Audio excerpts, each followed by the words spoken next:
Before the dinosaurs, Earth was home to creatures that were so strange, scary, and foreign that most people have never even heard of them. Think about ancient seas full of five-eyed hunters, millipedes longer than a car moving through the jungles, and huge saber-toothed animals ruling the land millions of years before T-Rex ever existed. These animals have been lost, but they were important to life long before dinosaurs. Their story is unlike anything you've ever seen. Anomalocaris.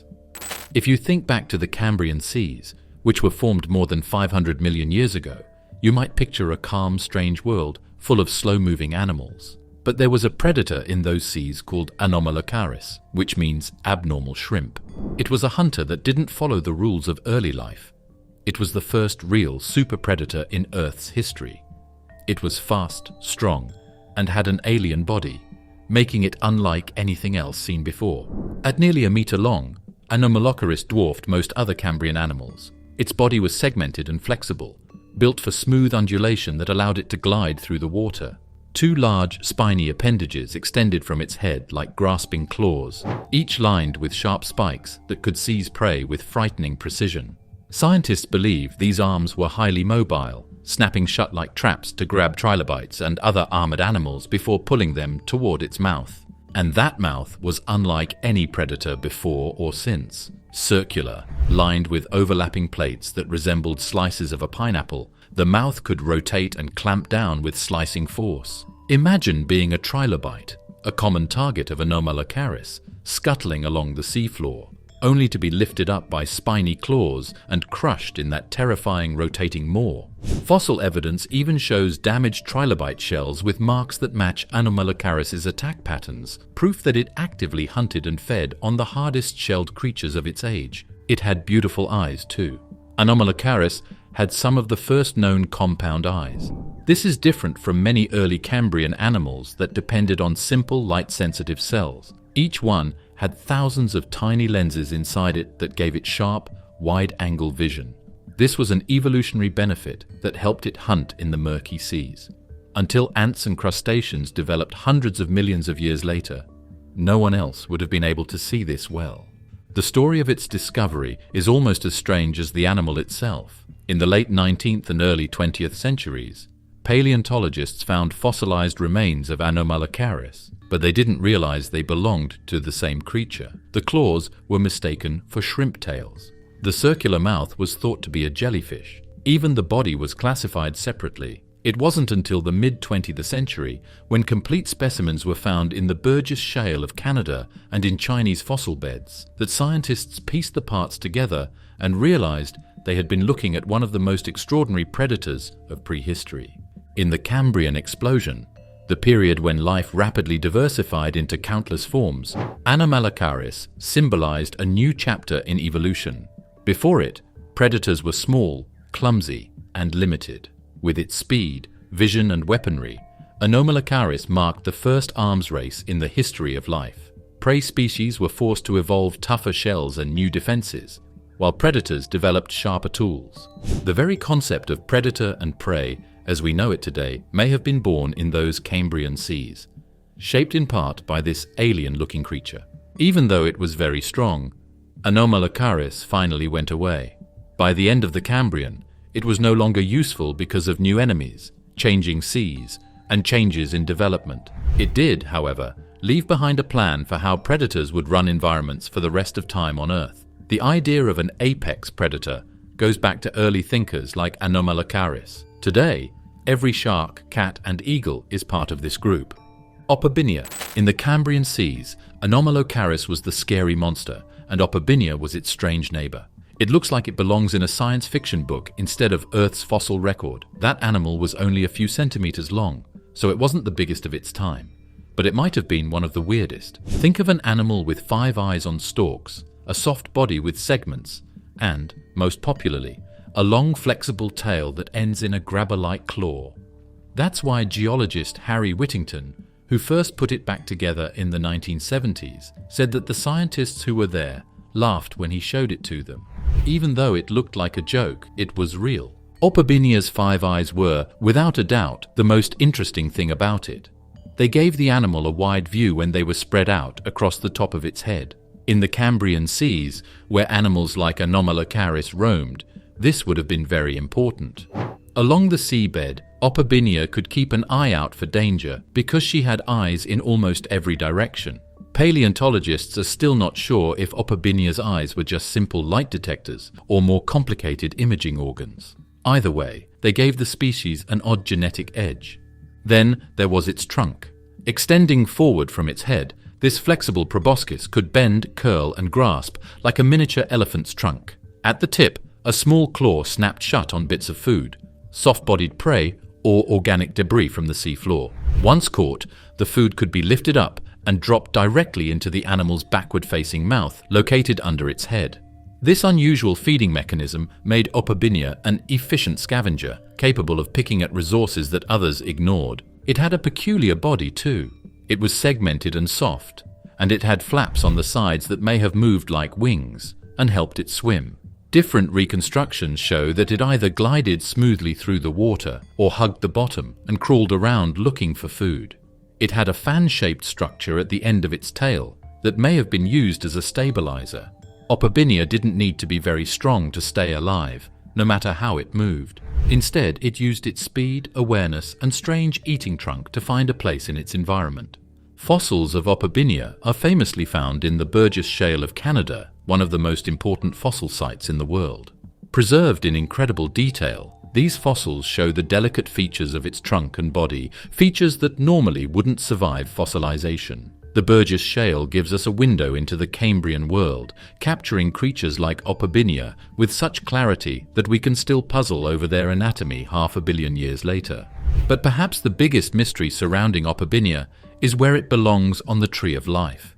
When first described, scientists were baffled. Was it related to arthropods, like insects and crabs? Was it a distant ancestor of worms or velvet worms?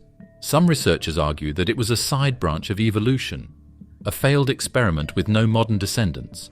Others suggest it may be an early cousin of arthropods, representing one of the many strange evolutionary dead ends that flourished during the Cambrian explosion before disappearing forever. What's captivating about Opabinia is that it shows how risky evolution was during the Cambrian. Today, animals have pretty standard body shapes. For example, vertebrates have spines, insects have 6 legs, and mollusks have shells. But nature was making do in the Cambrian seas. 5 eyes? Why not? A trunk with a claw? Yes. A mouth that faces backwards? Wonderful. Some of these early tests did not work, but they did pave the way for the variety of life we see today. For decades, Opabinia remained little more than a scientific curiosity, overshadowed by larger predators like Anomalocaris. But in recent years, it has become an icon of the Cambrian explosion, an example of how alien Earth's past truly was. Museums now display reconstructions of its wide-eyed face, and it has even entered pop culture as a symbol of prehistoric weirdness. Hallucigenia. Hallucigenia is one of the few creatures from Earth's past that really lives up to its name. Scientists thought it was a joke the first time it was put back together in the 1970s. Its remains showed a worm-like body with spikes all over it. For decades, paleontologists didn't even know which way was up. Were its back legs moving? Were those legs really legs? Or was this some kind of alien-like evolution lesson? The name Hallucigenia comes from the fact that many people thought it looked like something from a bad dream. This bizarre little animal lived over 500 million years ago during the Cambrian explosion, a time when evolution was running wild with strange experiments. Hallucigenia was only a few centimeters long, but it left an impression that dwarfs its size. Its body was elongated and tubular, with pairs of spindly legs sticking out from one side and sharp spikes jutting out from the other. Early reconstructions got it wrong. They showed the animal walking on its spines, with its legs waving in the water like tentacles. It wasn't until the 1990s that scientists realized the creature had been flipped upside down in reconstructions. Once right side up, Hallucigenia began to make more sense, though sense is relative here. Its soft legs ended in tiny claws that may have helped it grip the sea floor as it crawled.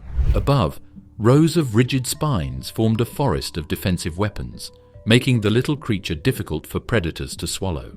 Imagine being a Cambrian fish-like hunter and trying to gulp one of these spiky worms. You'd regret it instantly. The head of Hallucigenia is another mystery. For decades, paleontologists weren't sure which end was the head at all.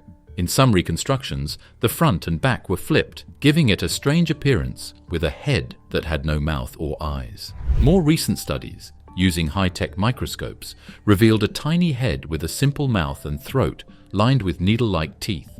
These teeth likely helped funnel small food particles down into its gut. This discovery showed that, bizarre as it was, Hallucigenia was a functioning animal with adaptations perfectly suited to its world.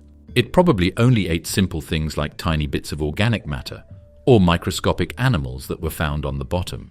It was neither a hunter like Anomalocaris nor a recycler like Opabinia. Instead, it played a small part in the ecosystem by passing through the Cambrian Sea's rich sands. This could explain why there are so many of them in fossils. They weren't very fancy, but they were good at staying alive. The most important thing about hallucinogens is what they teach us about how things change over time. New study shows that it was related to velvet worms, the strange slug-like animals that live in tropical forests today. In common with their strange Cambrian cousin, velvet worms have soft legs and slime that helps them stay safe. To put it another way, Hallucigenia wasn't just an evolutionary experiment that didn't work. It was a step toward making animals that are still alive today. Its fossils, primarily discovered in Canada's Burgess Shale and China's Chengjiang Formation, are delicate yet remarkably preserved. They give scientists rare insight into soft-bodied organisms that usually don't fossilize well.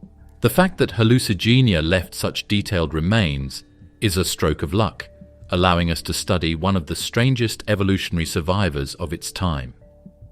Arthropleura. You could step into the Carboniferous period, which happened about 315 million years ago, and see a world full of huge plants, swampy woods, and an oxygen-rich air.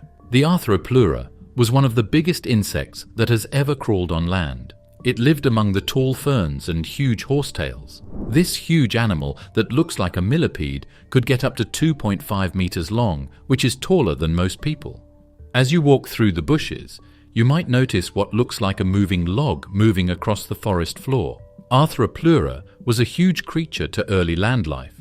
Its body was made up of dozens of armored segments, each with jointed legs underneath that worked in coordinated waves, propelling it forward with surprising speed. Unlike today's millipedes, which curl into a ball for defense, Arthropleura was far too big to need such tricks. Its sheer size likely made it nearly immune to predation. No known predator of the Carboniferous could take on an animal this massive, especially since vertebrates on land were still relatively small at the time. The secret behind its size lies in the atmosphere. During the Carboniferous, oxygen levels were far higher than today, up to 35% compared to our 21%. Insects and arthropods breathe through tiny tubes called trachea, which deliver oxygen directly to their tissues. The richer the air, the larger these animals could grow. Arthropleura is one of the best examples of this oxygen-driven gigantism. When the atmosphere shifted later, oxygen levels dropped, and giant arthropods vanished. But what did Arthropleura eat? For a long time, scientists assumed it was a predator, a terrifying idea given its size. A giant armored millipede stalking prey would be the stuff of nightmares. But fossilized trackways and comparisons with living relatives suggest a different story. Arthropleura was most likely a herbivore, feeding on decaying plant material scattered across the forest floor. Its jaws were adapted for chewing leaves, stems, and rotting wood, rather than for piercing flesh. In essence, it was the cleanup crew of the Carboniferous recycling plant matter into the ecosystem. Fossil evidence of Arthropleura is rare. Because its body was made of chitin, not bone, it didn't fossilize as easily as vertebrates. What we do have are trackways, fossilized footprints left in ancient mud. These sprawling sets of parallel prints, sometimes over half a meter wide, reveal how the creature walked, how fast it moved, and even how it may have changed direction. In some cases, trackways stretch for meters, showing a single giant animal lumbering steadily through the swamp. Though Arthropleura was unlikely a hunter, its presence alone would have made it an imposing figure in its world.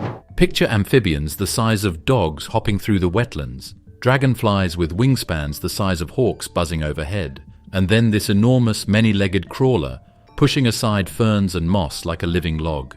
To smaller creatures, it must have seemed unstoppable. The decline of Arthropleura is tied directly to changes in climate and atmosphere.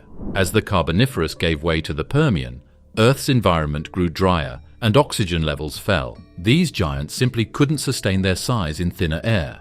By the time reptiles began to dominate, Arthropleura had already vanished, leaving behind only its trails in stone and a mystery of how life once reached such extremes. Despite its extinction, Arthropleura has earned a place as one of the most awe-inspiring animals in Earth's history. It reminds us that the land before dinosaurs was anything but empty. The Carboniferous forests teemed with creatures so alien and enormous that walking through them would feel like stepping into another planet's ecosystem. Dunkleosteus. Long before sharks took over the oceans, Dunkleosteus, a killer with armored jaws and scary speed, ruled the seas.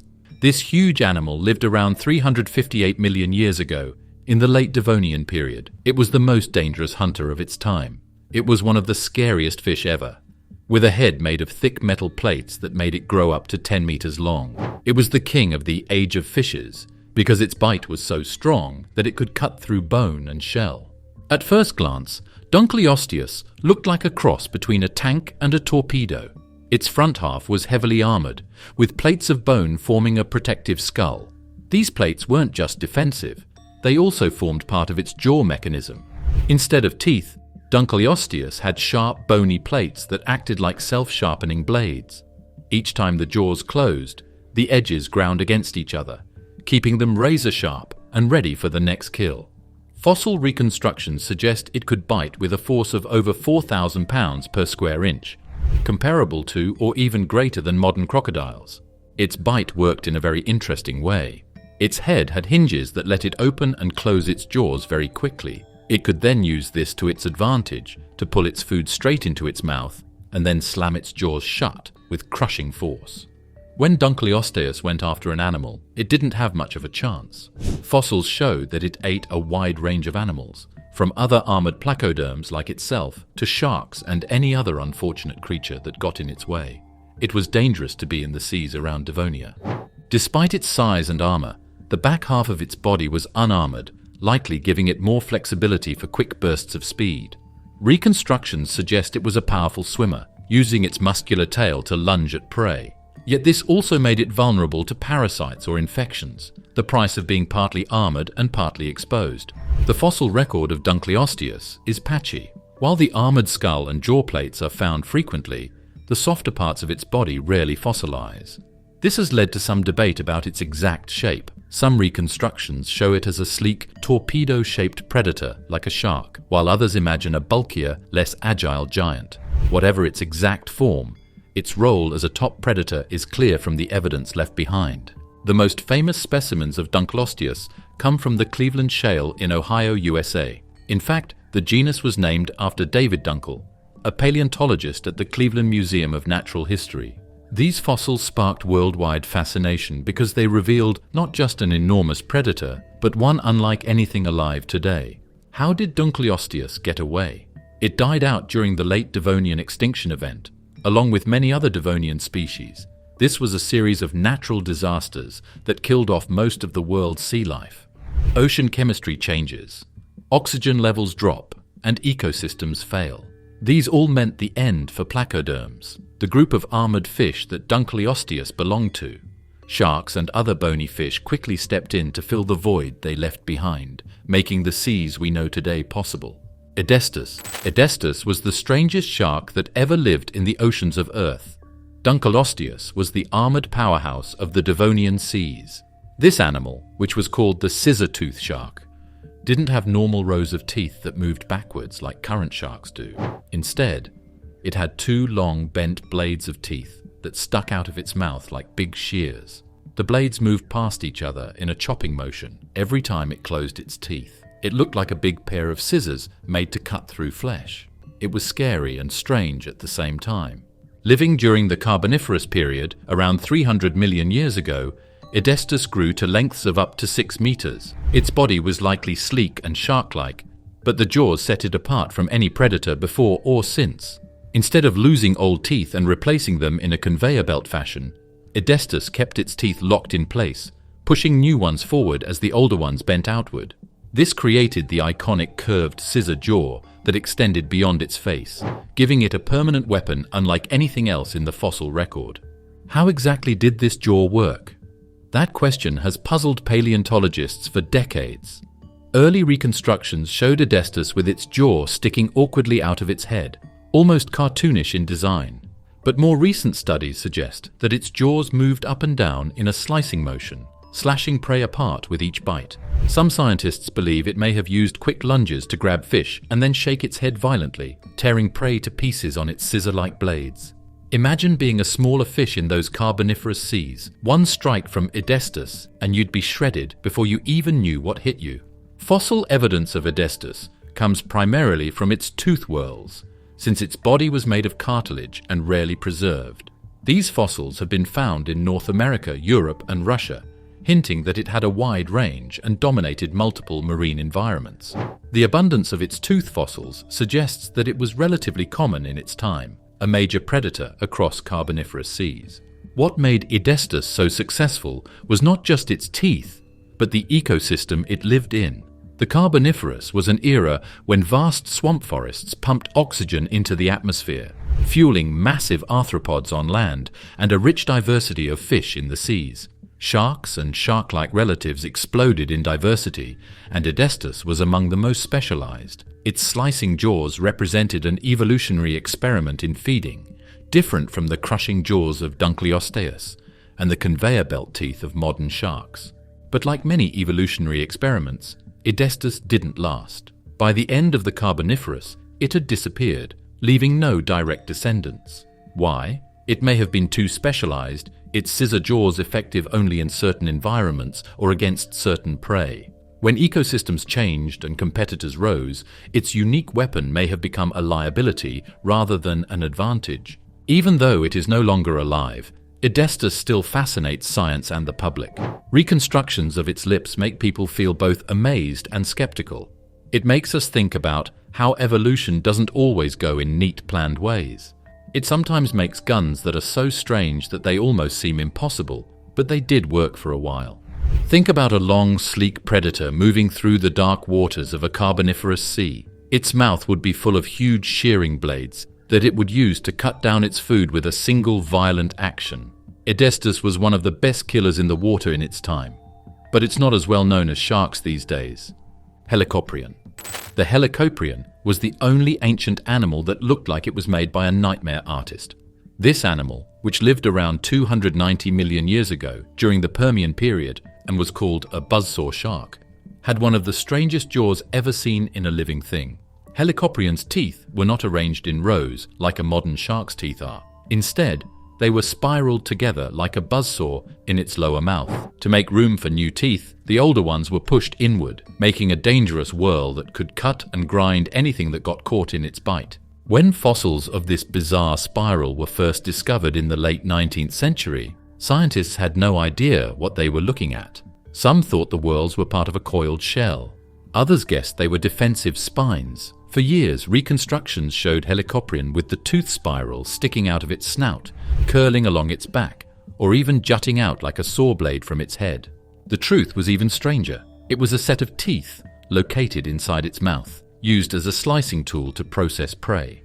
At up to 8 meters long, Helicoprion was no small predator. Its body was likely similar to modern sharks, but it belonged to a different group called holocephalans, more closely related to modern ratfish than to today's great whites. Its spiraling jaw mechanism was perfectly suited for soft-bodied prey like squid and early cephalopods. By snapping its jaws shut, the spiral would drag prey deeper into the mouth while simultaneously slicing it apart. Imagine being a squid drifting in the Permian seas when suddenly a shadow looms over you. Then the buzzsaw strikes, pulling you down its spinning conveyor of teeth. Modern CT scans of Helicoprion fossils have given paleontologists a much clearer picture of how the jaws worked. The spiral was positioned inside the lower jaw, not sticking out, and was anchored by cartilage that let it pivot. When the animal bit down, the spiral rolled backward like a slicing wheel, pulling prey inward and cutting it into manageable pieces. It was a feeding system unlike anything else on Earth. Despite its fearsome jaws, Helicoprion lived during a turbulent time. the Permian seas were home to a wide variety of predators, including other sharks, large amphibians, and early marine reptiles. But Helicoprion carved out its own niche, specializing in squid-like prey that lacked armor. This may explain why its buzzsaw teeth were so effective. They weren't designed to crush shells like Dunkleosteus's plates, but to slice through soft flesh with brutal efficiency. Fossils of Helicoprion have been found across the globe, from Idaho in the United States to Russia and Australia, suggesting it was widespread and successful. The abundance of tooth whorls in the fossil record shows that this strange design was not just a one-off mistake of evolution, but a strategy that worked for millions of years. So why did it go away? A lot of species from the Permian period died out during the Permian-Triassic extinction, which was the biggest mass death in Earth's history. Oceans that are changing, ecosystems that are failing, and oxygen problems have killed off up to 90% of marine species. Even the buzzsaw shark, which has evolved to be very smart, couldn't make it through the chaos. Helicoprion's impact will always be remembered. Artists, paleontologists, and science fans are still amazed by how strange Earth's past can be because of its fossils. Today, no living thing has a jaw like a buzzsaw's. It was a one-hit wonder in the history of evolution, and as wild as a buzzsaw jaw sounds, the fossil record has even more bizarre surprises. Some prehistoric animals can't even be easily placed on the family tree of life, their anatomy so confusing that scientists still argue over whether they were vertebrates or not. Tully Monster. About 300 million years ago, there was a strange animal in the swamps of Illinois that still makes scientists scratch their heads. This eel-like animal is known as Tully Monster gregarium, or just the Tully Monster. It is one of the biggest mysteries in the field of geology. Dunkleosteus and Helicoprion were clearly top hunters, but Tully Monster is a puzzle with fins. A creature so strange that scientists are still not sure what it is, more than 50 years after it was found. The Tully Monster was small, only about 30 to 35 centimeters long, but its anatomy was unlike anything else alive then, or now. Its long, soft body tapered into a paddle-shaped tail that suggests it swam through the swampy waters with undulating movements. But the real strangeness was up front. Instead of a normal head, it had a long, trunk-like proboscis that ended in a claw-like jaw. Imagine an elephant's trunk, but thin and flexible, tipped with pincers to snatch up prey. It could reach forward, grab worms, small fish, or soft-bodied creatures, and pull them straight into its mouth. Then there were its eyes, two stalks jutting out from the sides of its body, perched on a rigid bar that crossed its back. This arrangement gave Tully Monster a panoramic field of vision, letting it scan the murky waters around it for danger or food. Combined with its reaching proboscis, the animal almost looked like a living submarine periscope, surveying its world in ways no modern animal does. The fact that no one knows how to classify the Tully Monster makes it very intriguing. Paleontologists didn't know what to think when Francis Tully, a hobbyist fossil hunter, found it for the first time in 1955 at the Mason Creek fossil beds in Illinois. Was it a worm? A seashell? Some kind of strange insect? Studies that went on for decades didn't settle the case. A lot of people are still arguing about it today. In 2016, a team of researchers suggested that Tully Monster was actually a vertebrate, possibly related to modern lampreys. They pointed to evidence of cartilage, gill structures, and a notochord that might have supported its body. For a moment it seemed the mystery was solved, but just a year later, another group challenged those findings, arguing that the evidence wasn't strong enough and that Tully Monster could still be an invertebrate. To this day, no consensus has been reached. The Tully Monster remains suspended between categories, a creature without a clear home on the evolutionary tree. Its fossils, however, are abundant. The Mason Creek site where it was found is famous for its exceptional preservation, capturing even soft-bodied animals in incredible detail. Hundreds of Tully Monster specimens have been uncovered there, giving scientists plenty to study, yet still no definitive answer. The state of Illinois was so enchanted by the mystery that in 1989, it declared Tully Monster its official state fossil. What role did the Tully Monster play in its ecosystem? Its clawed proboscis suggests it was a predator, or at least a forager, plucking small creatures from the mud and water. Its paddle tail indicates it was a capable swimmer, though probably not a fast one. It may have cruised through swampy estuaries, probing for food while keeping its eyes on stalks alert for larger predators. In a world filled with amphibians, sharks, and giant arthropods, Tullymonstrum may have survived by being adaptable and strange enough to exploit food sources others ignored. Beyond its ecological role, Tullymonstrum has become a cultural symbol of scientific curiosity. It's often featured in documentaries, museum exhibits, and even pop culture references as one of the weirdest creatures to ever live. Its enduring mystery keeps paleontologists debating, drawing in new generations of researchers who want to solve the riddle. We might never know for sure what Tullymonstrum was, which is what makes it so scary. Its soft body doesn't leave many clear hints like the bodies of animals with bones or shells. It looks like every new study only answers one question while bringing up two more. Was it a very old vertebrate, an animal design project that didn't work, or something completely different from the families we know today? Dimetrodon. Few ancient animals are as badly thought of as Dimetrodon. It looks just like a dinosaur, with its long snake-like body, sharp teeth, and huge sail that rises from its back. Indeed, it was grouped with those things for many years in textbooks and toy sets. Dimetrodon lived in the early Permian period, about 295 million years ago, almost 40 million years before the first dinosaurs. This is a much stranger fact.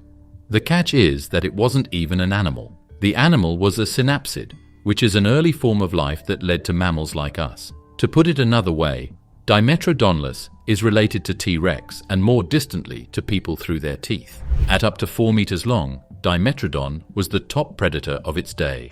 Its skull was packed with sharp serrated teeth, hence the name two-measure teeth, because its jaw featured two distinct tooth sizes, smaller incisors for gripping and slicing, and massive canines for puncturing prey. This specialized dentition gave it an advantage over earlier predators, letting it tackle a wide range of animals from amphibians to other reptiles and even its own kind. But what really sets Dimetrodon apart is the giant sail running down its back. Formed by elongated spines projecting from its vertebrae, this structure has puzzled scientists for centuries. Was it used for thermoregulation, helping the animal warm up in the morning sun and cool down in the evening shade? That's one of the leading theories. By exposing its sail, blood vessels running through the spines could absorb or release heat quickly, making Dimetrodon more efficient than its cold-blooded rivals. Some ideas say the sail might have been there to show off. A highly colored sail could have shown power, lured mates, or scared off competitors. Some paleontologists even say it might have had more than one use, like being a heater, a sign, or a weapon to scare people. No matter what, the sail made Dimetrodon stand out in its surroundings right away. Its hunting style was likely ambush-based. With a sprawling gait and heavy body, Dimetrodon probably wasn't built for long chases. Instead, it would have lurked near waterholes or shaded areas, waiting for prey to wander close. Then, with a sudden burst of power, it would lunge forward, using its canines to deliver a devastating bite. Fossil evidence suggests it targeted everything from fish in shallow waters to large herbivorous reptiles on land, cementing its place as the apex predator of the Permian. Fossils of Dimetrodon have been found primarily in North America and parts of Europe, in deposits that once represented vast floodplains. These environments were teeming with amphibians, reptiles, and plant life, making them rich hunting grounds. Its wide distribution shows just how successful Dimetrodon was at adapting to different ecosystems. The legacy of Dimetrodon is bigger than just its role as a predator. As a synapsid, it carried a key evolutionary trait, a single temporal opening in its skull behind the eye socket. This seemingly small difference separated synapsids from reptiles and eventually paved the way for mammals. It's a direct anatomical link between a sail-backed predator and the creatures that would one day dominate the planet after the dinosaurs fell. In a way, Dimetrodon represents the dawn of our own lineage. Still, Dimetrodon finally went away, even though it was very powerful. By the Middle Permian, it was over because the temperature was changing and there were new predators that were eating it. But because of its unique body shape and the famous sail, it made a huge impact on geology. Even people who don't study fossils can quickly recognize this ancient animal. Gorgonopsids. When the huge Dimetrodon died out in the Permian period, it didn't leave the top predator spot empty for long. A new bloodline took over. It looked like a mix of reptiles and mammals, and its teeth were shaped like sabers, and it was built to move quickly. The Gorgonopsids were a scary group of early mammals that lived in the late Permian period, some 260 million years ago. The best way to picture these dangerous animals is as a cross between a saber-toothed tiger and a Komodo dragon. The defining feature of Gorgonopsids was their massive saber-shaped canine teeth. These fangs could reach lengths of several inches and were perfectly designed to pierce thick hides and deliver lethal bites to struggling prey. Unlike earlier predators that relied mostly on brute force, Gorgonopsids used precision. A quick strike to the throat or belly would end the fight fast, making them efficient killers in ecosystems filled with large, slow-moving herbivores. Their skulls revealed just how specialized they were. Gorgonopsids had elongated jaws and strong jaw muscles, allowing them to open their mouths impressively wide, much like modern big cats. This wide gape made it possible to sink their saber teeth deep into prey. Their skull openings, characteristic of synapsids, also hint at advanced muscle attachment, giving them a mechanical edge over earlier reptiles. But Gorgonopsids weren't just about teeth. They were also among the first predators to combine speed with power. Their bodies were more agile than bulkier hunters like Dimetrodon, with long limbs that suggest they could move quickly across the Permian plains. Fossil trackways hint that they may have been capable of short bursts of pursuit, ambushing prey, and then finishing it with a saber-toothed strike. What kind of animals did they hunt? People who ate plants in the Permian period were very strange and big. Parasaurs, which were huge, protected lizards with bumpy skin, would have been easy targets. Synapsids with tusks and beaks that grazed in groups were also on the menu. Gorgonopsids were the top carnivores in these settings. They kept herbivore numbers in check, a lot like lions do today in the savannas of Africa. There wasn't just one type of Gorgonopsid, but many. Some were small, the size of foxes, darting after smaller prey. Others, like Inostrancevia, were giants over 3 meters long, dominating their landscapes as apex predators.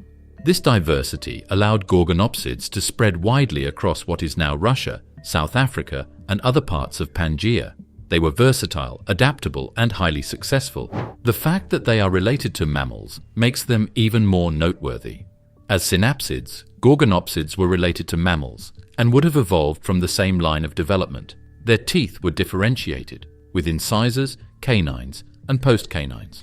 This showed the start of the complicated tooth shapes we use today. Their heads also had openings for jaw muscles that were similar to those in mammals. This was an early sign of the way of development that would lead to animals like us. Yet for all their power, the reign of the Gorgonopsids was tragically cut short. Around 252 million years ago, the Earth experienced the most catastrophic extinction event in its history, the Permian Triassic extinction. Triggered by massive volcanic eruptions, climate shifts, and ocean anoxia, this great dying wiped out over 90% of species.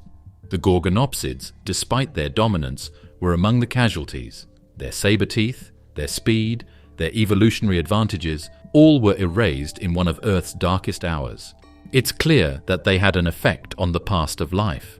They were one of the first hunters that looked like mammals. Compared to their reptilian peers, they were fast, dangerous, and smart. Before saber-toothed cats evolved into saber-toothed cats of the Ice Age, these animals paved the way for future carnivorous mammals.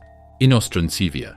The world in the late Permian was full of Gorgonopsids, but Inostrancevia stood out as the most dangerous one.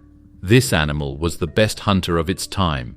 It was over 3 meters long and had saber-like fangs that were almost 15 centimeters long. Before going extinct, Dimetrodon was the model synapsid, and Inostrancevia was their crown prize. It was the most mammal-like reptile that ever lived before the world fell apart. Named after the Russian geologist Alexander Inostrantsev, Inostrancevia was discovered in fossil beds near the White Sea in Russia, a region that was once part of the massive supercontinent Pangaea. These fossils revealed a skull nearly 50 centimeters long, elongated and packed with differentiated teeth. At the front sat sharp incisors, behind them dagger-like canines, and toward the back serrated postcanines for slicing meat. This arrangement gave Inostrancevia a powerful, versatile bite. It could seize prey, pierce flesh with its sabers, and then slice and tear with its rear teeth. an efficient feeding system unmatched by most contemporaries. It was best known for its saber-toothed teeth. Inostrancevia fangs were designed to be precise. Unlike the older animal's thicker, more powerful teeth, they were sharp enough to pierce through thick hides, go deep into muscle, and cause quick, deadly cuts. For them to work well, Inostrancevia jaws had to be able to open very wide, much wider than the jaws of most animals today. These skills are similar to those of saber-toothed cats from the Ice Age, which developed the same adaptations many millions of years later. It's a striking case of convergent evolution, different lines finding the same dangerous way to hunt big animals. What did Inostrancevia hunt? Its world was filled with bulky herbivores like Prihistrix, armored, waddling reptiles that could weigh up to a ton. There were also herds of Dicynodonts, tusked, beaked synapsids that grazed across the Permian plains. These were massive, slow-moving animals, and they required an apex predator strong enough to keep them in check. Inostrancevia, with its saber teeth and powerful body, was perfectly adapted to bring them down. Fossil evidence even suggests it may have targeted juvenile Prihistrix or weakened adults, using strategy and force much like modern lions take down buffalo today. Its body was built for ambush hunting. With long, muscular limbs, it could move more swiftly than many of its prey, but not for long chases. Instead, it likely relied on stealth and surprise. Hiding in the brush or near waterholes, it would wait for the right moment before lunging forward in a burst of speed, jaws wide, fangs flashing. One well-placed bite to the neck or belly could end the struggle almost instantly. Inostrancevia also represents a critical step in synapsid evolution. It had the single temporal opening behind the eye socket, an anatomical trait linking it to mammals. Its differentiated teeth and powerful jaw muscles were early versions of traits that mammals, including humans, would later perfect. In a sense, Inostrancevia was not just a predator of the Permian, it was a glimpse into the future of carnivorous mammals. Inostrancevia lived at the very end of the Permian period, just before the event that caused the most mass extinctions in history. Massive volcanic events in Siberia, about 252 million years ago, caused climate chaos, ocean acidity, and the end of the world. Over 90% of all species went extinct, and Inostrancevia was one of them. Based on fossils, it may have been one of the last big hunters in the Permian. It went extinct at the same time that ecosystems around it were breaking down. How advanced Inostrancevia was for its time is what makes it stand out. It was a lot like the first hunters, which wouldn't show up again until mammals evolved. Its saber-toothed teeth, wide mouth, and unique bite were so useful that they showed up again 200 million years later in animals like Smilodon. It shows that evolution often uses ideas that work well again, even after a very long time has passed. If the Permian extinction hadn't swept it away, who knows what predators descended from Inostrancevia might have looked like? Perhaps the age of dinosaurs would never have risen, replaced instead by saber-toothed synapsids ruling the Mesozoic. Moschops.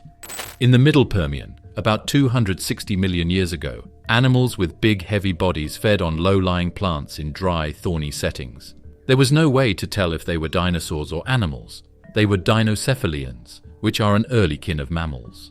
Moschops was one of the weirdest plant eaters the world has ever seen. Moschops looked awkward and even funny with its short barrel-shaped body and big, flat-topped head. Still, for its time, this vegetarian was a heavyweight. It may have used its stronger head as a striking ram in fights that shook the Permian plains.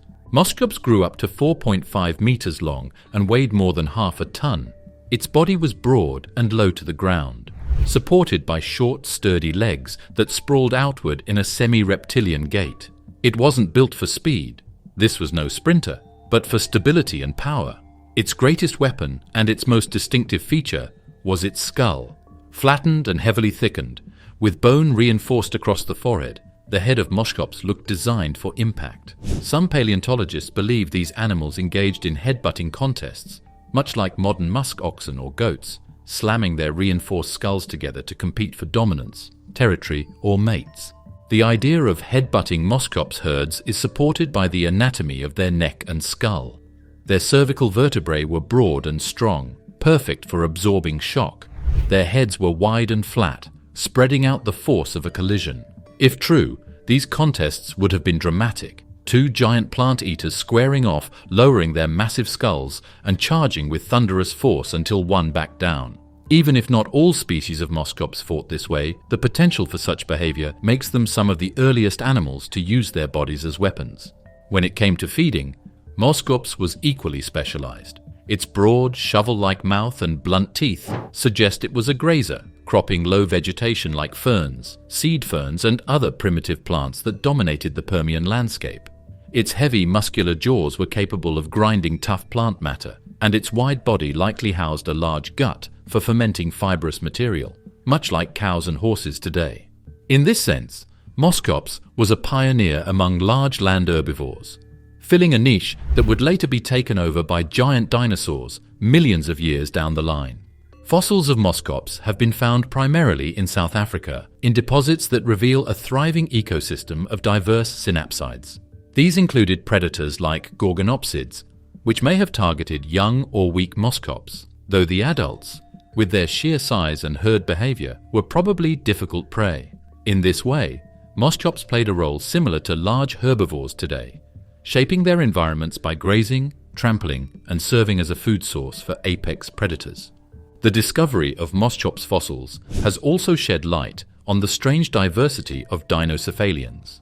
These terrible-headed creatures were among the first large terrestrial herbivores and carnivores, experimenting with new body forms during the Permian. Some were heavily built plant eaters like Moschops. Others were meat eaters with equally thick skulls, but all of them disappeared in the mid-Permian extinction, about 30 million years before the Great Permian Triassic extinction event. Moschops was among the last of its kind, vanishing before its lineage could evolve further. Paleontologists are interested in Moschops for more than just fun. It's an important step in the history of animals, and proof that mammal-like lizards were already trying out big sizes, grazing diets, and even social behavior a long time before the dinosaurs. Also, it shows how evolution often comes back to the same answers. It is thought that the thick skull of Moschops is still present in bighorn sheep and musk oxen, which means that hitting someone in the head is an old way of coping with stress. Estemmenosuchus.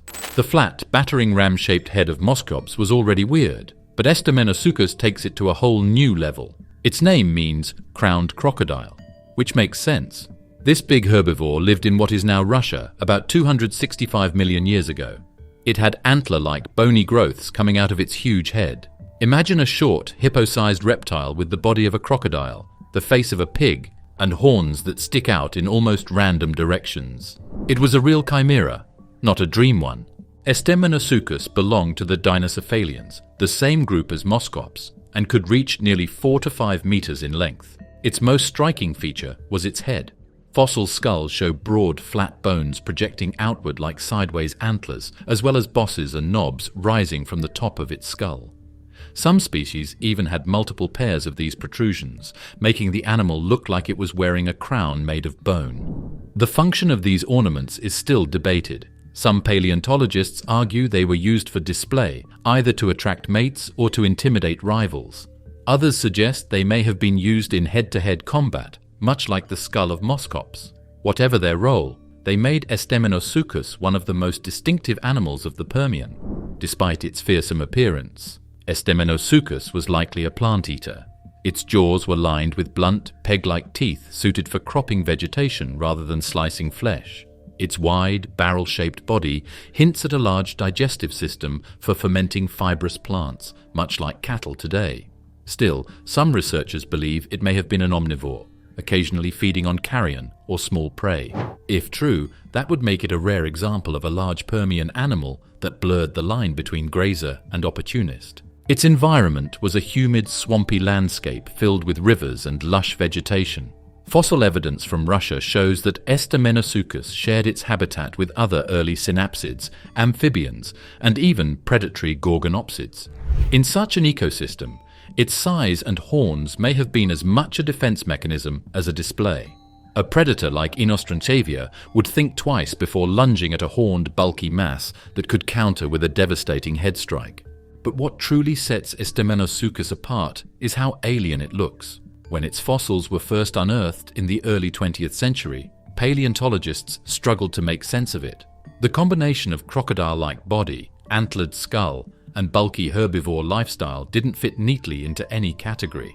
Even today, reconstructions vary. Some show it waddling like a hippo in swampy water, while others picture it as a more terrestrial grazer stomping across riverbanks. Whatever the case, it must have been an unforgettable sight to any animal that crossed its path. Its thick, bony skull roof and strange growths also raise fascinating questions about early experiments in display structures. Dinosaurs later evolved horns, frills, and crests for communication and combat, but Estemmenosuchus shows that synapsids were trying similar strategies tens of millions of years earlier. It reminds us that evolution often tests the same ideas multiple times in different groups, refining and reshaping them across eras. Unfortunately, Estemmenosuchus didn't last long like many other dinosaurs with a head. In the Middle Permian, changes in the world started to change the way ecosystems worked. More advanced herbivores and hunters showed up, and temperature changes made the swamps that these big animals needed less of a home. After only a few million years, the crowned crocodile and its relatives were no longer there. Only their strange preserved heads are proof that they were there. Estemmenosuchus is a mystery and a wonder to paleontologists today. It has strange horns that don't look like anything else on Earth. This makes it one of the most strange-looking land animals ever found. Still, the fossils are clear enough to show what it ate, how it built its body, and even how it might have behaved. In a lot of ways, it captures the spirit of the Permian, a time when evolution trials were common and did well for a while before going away for good. Lystrosaurus.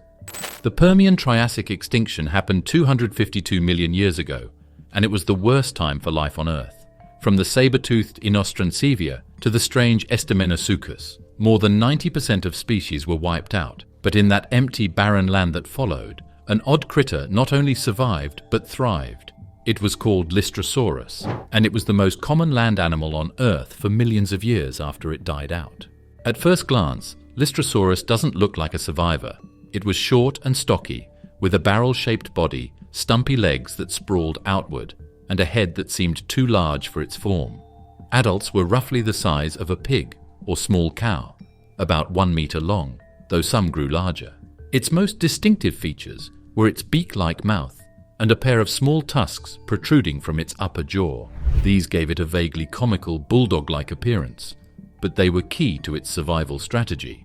Lystrosaurus was a dicynodont, a type of synapsid related more closely to mammals than reptiles. Its beak was perfectly adapted for cropping tough, low-growing plants, ferns, seed ferns, and early conifers that dotted the devastated Triassic landscapes. Its tusks may have helped it dig up roots or break into tougher plant matter.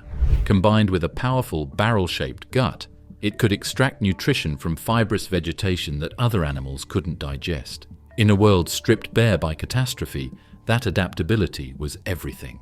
Fossil evidence suggests Lystrosaurus may also have been a burrower. Its short, muscular forelimbs and sprawling stance hint at an ability to dig shallow burrows, where it could escape heat or drought. Burrows would have been life-saving during the chaotic climate swings after the extinction, when searing heat waves and unpredictable rains made surface life brutal.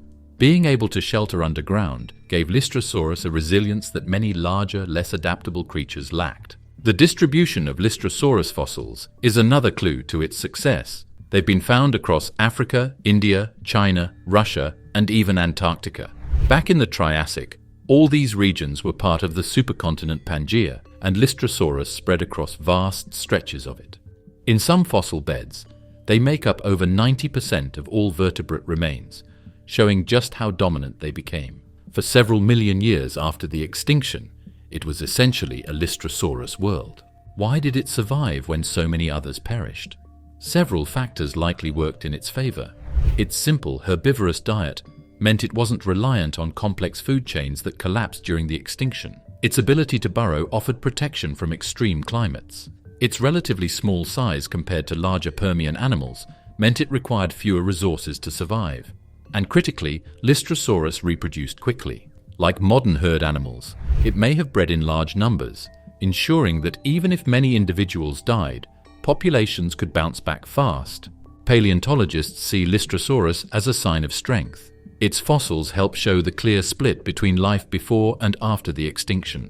They are found at the border between the Permian and Triassic periods. If you dig into rocks from that time and find Lystrosaurus, you know you're in the early Triassic stage of healing. In the face of almost total extinction, it's a scientific sign of life. Despite its dominance, Lystrosaurus eventually declined as new lineages of reptiles rose during the Triassic. Archosaurs, the group that would later give rise to crocodiles, pterosaurs, and dinosaurs, began to outcompete Dicynodonts. Within tens of millions of years, Lystrosaurus faded into extinction, but for a brief chapter in Earth's history, it was the most successful land animal that ever lived. Today, reconstructions of Lystrosaurus often emphasize its stout pig-like form and oddly endearing face. It may not have been fierce like Inostrancevia or bizarre like Estemmenosuchus, but it embodied something far more powerful, the ability to endure. While entire ecosystems collapsed, Lystrosaurus endured heat, drought, starvation, and upheaval, carrying its lineage forward when nearly everything else failed. Platyhystrix. That was around 300 million years ago, and it was the early Permian. In the swamps and river valleys, there lived something that looked like it was put together from different parts. At first glance, it looked like a lizard, but it wasn't. It was neither a frog nor a salamander, but it was related to both of them because it was an animal. Platyhystrix was this strange mix. It was a frog with a huge sail-like fin sticking out of its back, which is a strange trait that is usually found in synapsids like Dimetrodon. Paleontologists didn't understand for a long time why a frog would build such a complicated structure. Scientists are still not sure what it's for. Platyhystrix was relatively small compared to other Permian beasts, about 1 meter long. Its body was low and stout, with sprawling limbs and a broad, flattened head filled with sharp, conical teeth. Like other amphibians, it was tied to water for part of its life, likely laying eggs in aquatic environments and hunting along rivers and swampy banks. But its sail set it apart from nearly every other amphibian in Earth's history. Rising from its back were elongated neural spines, extensions of its vertebrae, covered in skin to form a towering fin. What was this sail for?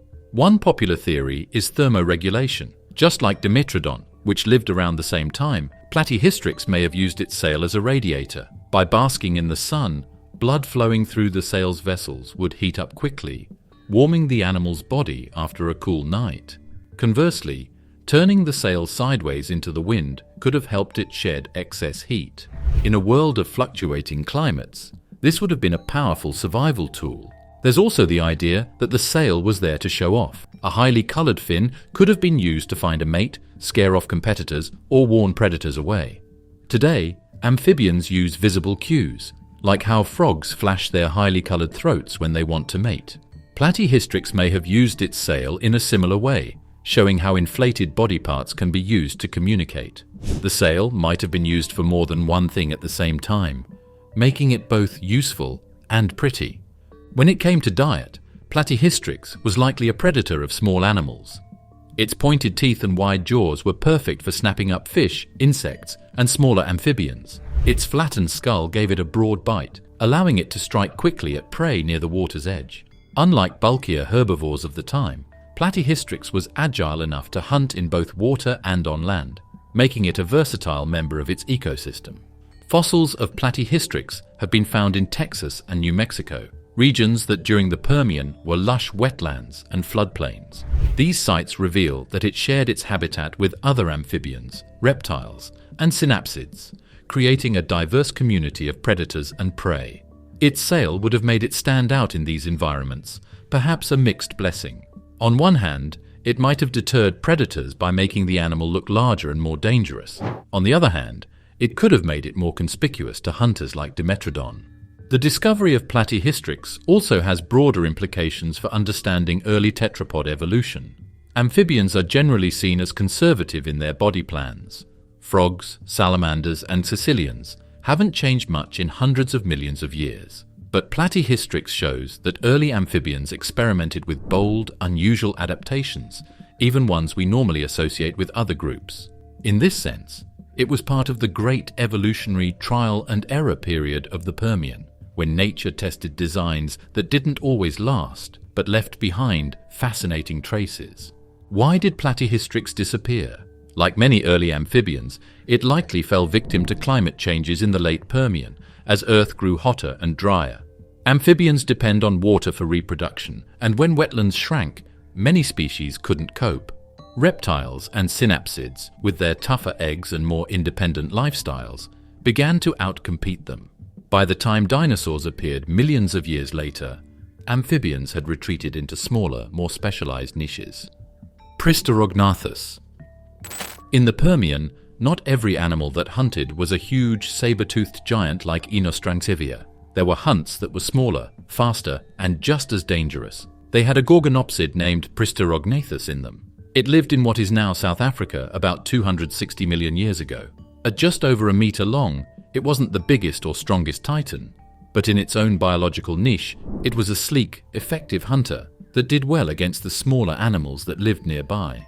Pristerognathus had a relatively compact body compared to its larger cousins. Its skull, about 20 centimeters long, was armed with sharp conical teeth, including the signature Gorgonopsid sabers, elongated canine teeth, perfect for delivering precise killing bites.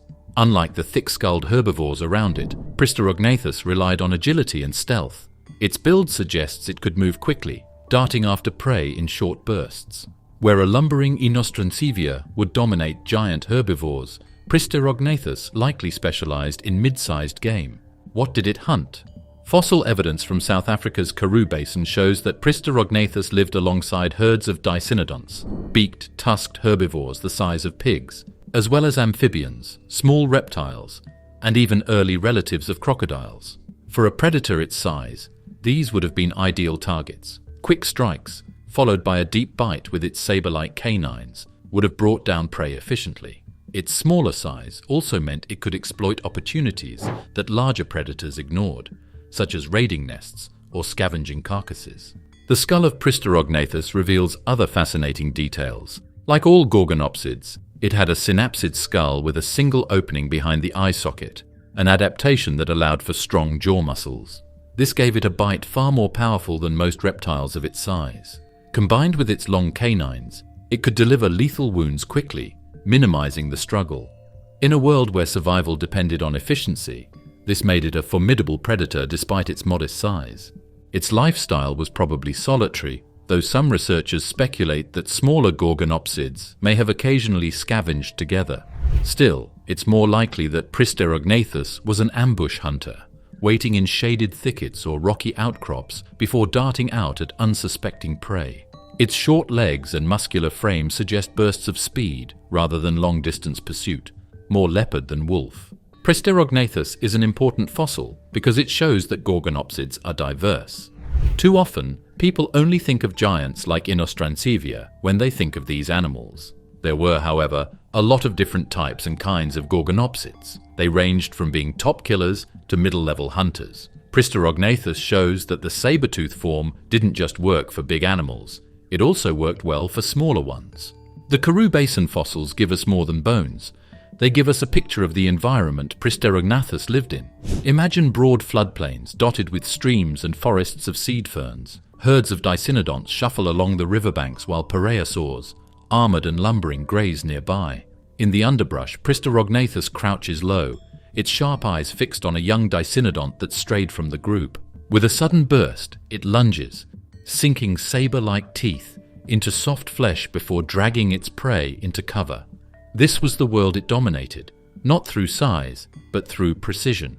But like so many Permian animals, Pristerognathus's story ended abruptly. Around 252 million years ago, the Permian Triassic extinction wiped out nearly all Gorgonopsids. Environmental collapse, volcanic eruptions, and climate extremes swept away the ecosystems they depended on. The saber-toothed hunters, big and small, were gone.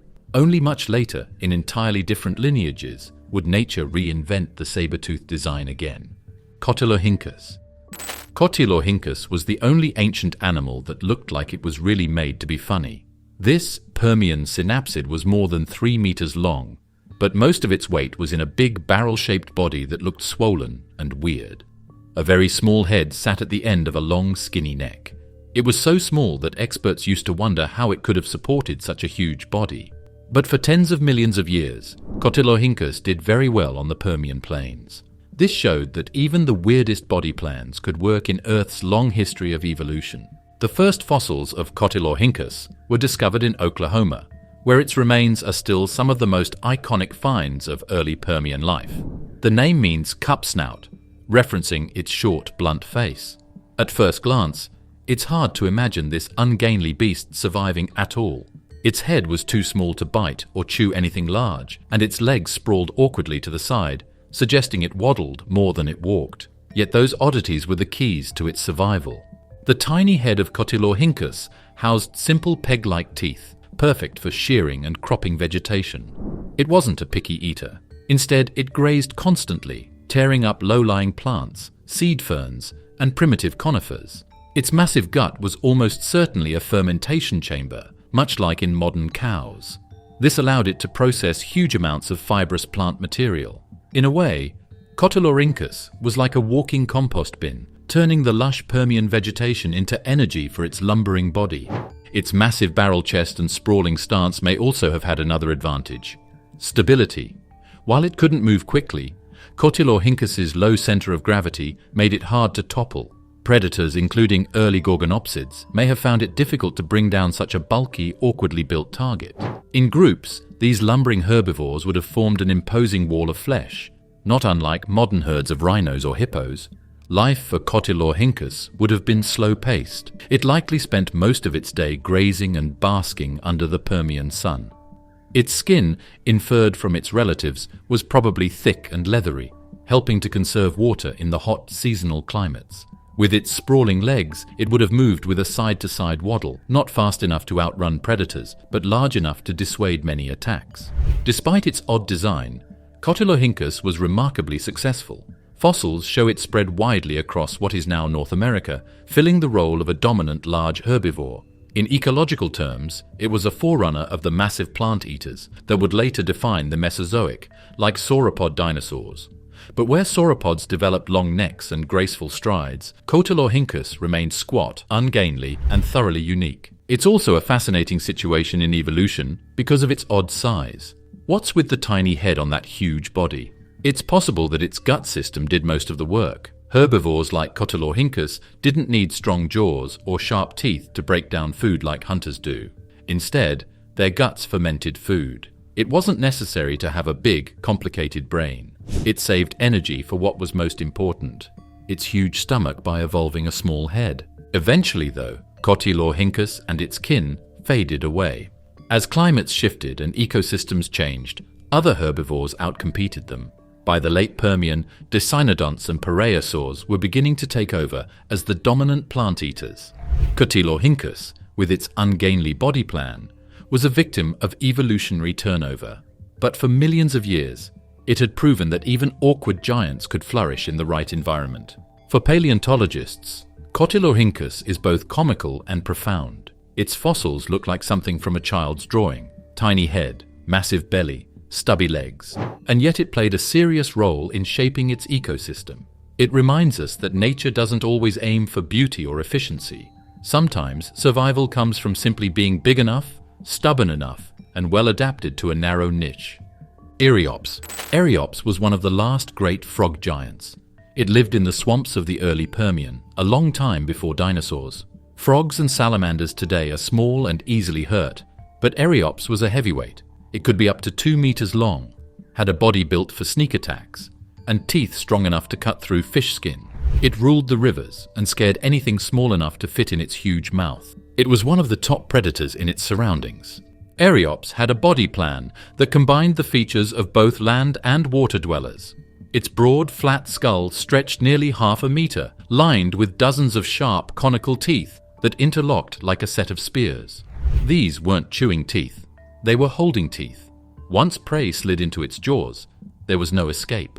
To make matters worse, the inside of its mouth was also armed with palatal teeth, spikes that pinned victims in place while the jaws closed around them.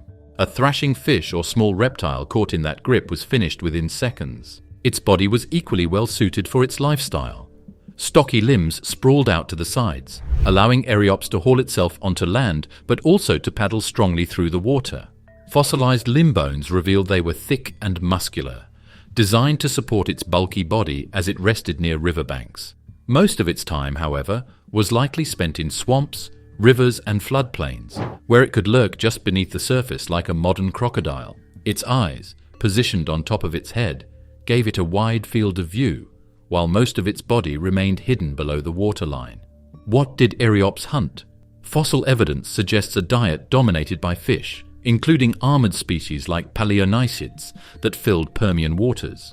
It probably also preyed on smaller amphibians and early reptiles, snapping at anything that wandered too close to the water's edge. Its hunting style was almost certainly ambush-based, lying still, waiting for prey, then lunging forward with a powerful bite.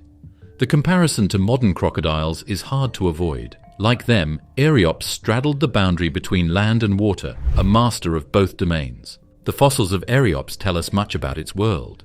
They are especially abundant in Texas and New Mexico, regions that during the Permian were lush wetlands filled with rivers, lakes, and swampy forests. Here, Eryops thrived alongside early reptiles like Captohynus and synapsids like Dimetrodon. In this diverse ecosystem, it played a critical role as a top aquatic predator, balancing populations of fish and smaller animals.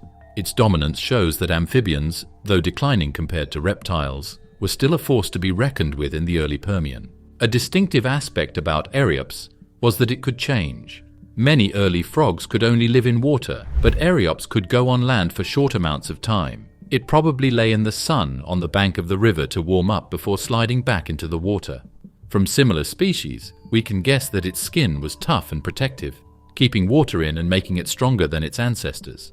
It had these traits that set it apart from other snakes at a time when they were just starting to change. But despite its strengths, Eryops was also part of a lineage that was nearing its end. Amphibians had once dominated the Carboniferous swamps, producing giants like Arthropleura and diverse temnospondyls. By the Permian, however, reptiles and synapsids were rising fast, with tougher eggs, more efficient lungs, and greater independence from water.